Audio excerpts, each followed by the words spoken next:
की बात हुई, अभी अनुराग जी भी बात कर रहे थे, तो मुलायम सिंह साहब तो यूनाइटेड फ्रंट सरकार में बहुत ताकतवर रहे, यूपीए सरकार में भी बहुत ताकतवर रहे।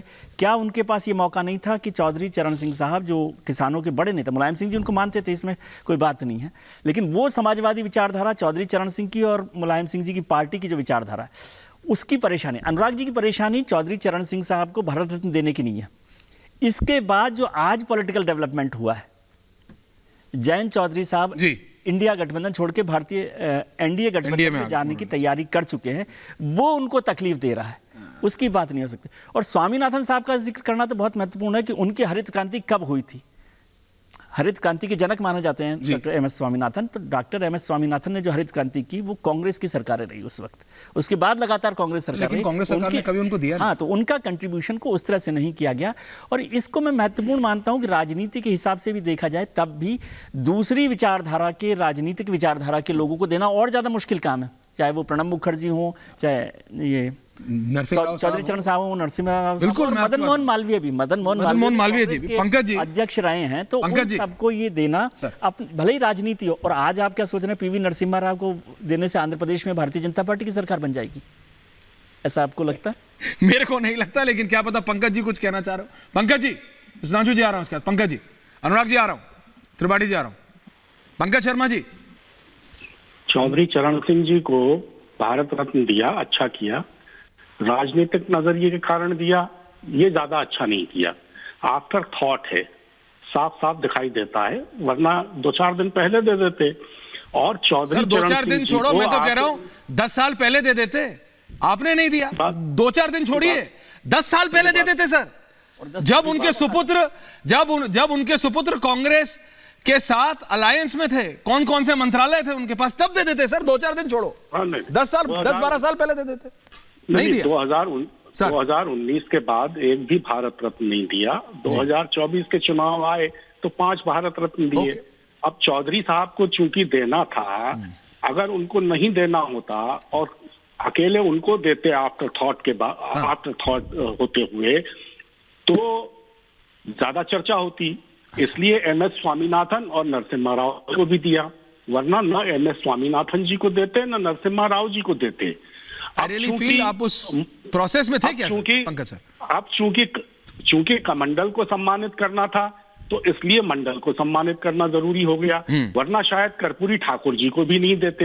अच्छा। मेरा कहना यह है कि ये 5 लोग भारत रत्न से सम्मानित करने के लिए बिल्कुल उचित नाम है, लेकिन जिस तरह से भारत रत्न सम्मान की घोषणा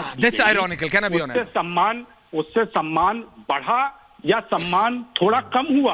अच्छा, देने से सम्मान कम होता है, ये अलग आयरनी है Pankaj ji. Pankaj ji, I can debate with you 1 घंटा इस पे कि सम्मान देने से सम्मान कम कैसे होता है, ये आपकी अलग थ्योरी है सर। जब राजनीतिक नजरिए से देते हैं, जब चौधरी साहब को सम्मानित करने के बजाय मन में नियत ये हो कि इंडिया समूह को कमजोर करना है, इसलिए चौधरी साहब को देना है, तो इससे सम्मान बढ़ता नहीं है, इससे आप उस व्यक्ति का सम्मान कम करते हैं। जब आप भारत रत्न को भी राजनीतिक हथियार के तौर पर इस्तेमाल करते हैं। 5 लोग बहुत योग्य हैं, और इनको आज क्यों, बहुत पहले भारत रत्न मिल जाना चाहिए। बिल्कुल, बहुत पहले मिल जाना चाहिए था, आपकी कांग्रेस सरकारों ने दिया नहीं। आज आपने जिस तरह से दिया, उससे सम्मान बढ़ाया या घटाया, आप खुद सोचिए। आपका सोचता हूं सर, सुधांशु जी जवाब दे रहे हैं, सोच रहा हूं sir. I don't agree with your point today. जल्दी क्विक, अनुराग जी आ रहा हूं, उसके बाद सुधांशु जी जवाब दे रहे हैं, राहुल जी आ रहा हूं। सुधांशु जी, क्विक रिस्पॉन्स उसका। देखिए, इन्होंने कहा पॉलिटिकल एंगल से, तो मैं सिर्फ 2 उदाहरण देना चाहता हूं। इस देश में 2 प्रधानमंत्री ऐसे हुए जिन्होंने अपनी सरकार में, अपनी अध्यक्षता में गठित कमेटी में, क्योंकि भारत रत्न की कमेटी की अध्यक्षता भी प्रधानमंत्री करता है, उस कमेटी से अपने को भारत रत्न अर्पित किया, जवाहरलाल नेहरू और इंदिरा गांधी। वो पॉलिटिकल नहीं था, वो तो देश की सेवा थी जनाब। और दूसरा, मैं 2014 के चुनाव से पहले आपने नियम में परिवर्तन किया भारत रत्न का सचिन तेंदुलकर को देने के लिए, क्योंकि नियमानुसार खेल में भारत रत्न नहीं दिया जाता, क्योंकि खेल के लिए अलग पुरस्कार है, अर्जुन पुरस्कार है, राजीव गांधी खेल पुरस्कार कांग्रेस की सरकार नहीं बनाया था।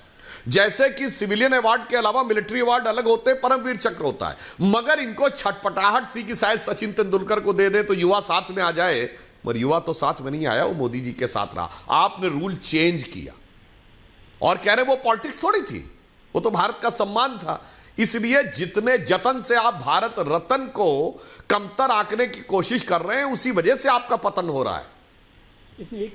हाँ, त्रिवेदी जी कुछ कह रहे हैं, फिर यूपीए सरकार अनुराग जी आ रहा हूं, त्रिपाठी जी बोले नहीं। याद आता है, करेक्ट कर सकते हैं सभी लोग, विद्वान लोग, कि लालकृष्ण आडवाणी जी और बीजेपी ने भारतीय जनता पार्टी के नेता और पूर्व प्रधानमंत्री अटल बिहारी वाजपेयी जी को भारत रत्न देने की मांग की थी यूपीए सरकार के वक्त में, और तब नहीं दिया, तब नहीं दिया गया, तब नहीं दिया था। तो दूसरी राजनीतिक पार्टी के विचारधारा वाले नेताओं को भारत सम्मान देना राजनीति होते हुए भी बहुत मुश्किल फैसला है।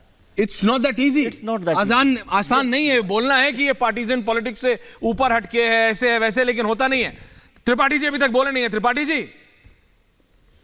पंकज जी की ये बात मुझे समझ नहीं है, सम्मान दे के सम्मान कम कैसे होता है? त्रिपाठी जी, लोग ज्यादा है, माफी चाहता हूं लेट आया हूं आपके पास। नहीं, पहले तो मैं नहीं, माफी एकदम मत चाहिए, और बस इतना अनुरोध करूंगा कि बीच में सर 90 सेकंड्स बोलिए सर, 30 सेकंड इसी में वेस्ट हो जाता है। देखिए, मिथ्या वचनों के जो राजा हैं, बोलिए सर, बोलिए। 30 सेकंड में क्या होगा? 90 बोलिए, आप बर्बाद। अच्छा बोलो दादा, बोलो। जो मिथ्या वचनों के राजा हैं सुधांशु त्रिवेदी जी, उनको पहले मैं शुभकामना देता हूं कि वो पुनः राज्यसभा के लिए नामित कर दिए जाए। मेरे लिए यही होगा कि उनको भारत रत्न मिल गया वहां पे। अच्छा, नरसिंह राव जी से कुछ मिलना मेरा भी रहा है। त्रिवेदी जी, मैं देवेंद्र द्विवेदी जी, पंडित देवेंद्र नाथ द्विवेदी जी द्वारा लाया गया था, और मैं राष्ट्रीय सचिव था 95 में कांग्रेस की छात्र शाखा का। उन्होंने हाथ पकड़ के मुझसे कहा था कि बेटा तुम अध्यक्ष बनोगे।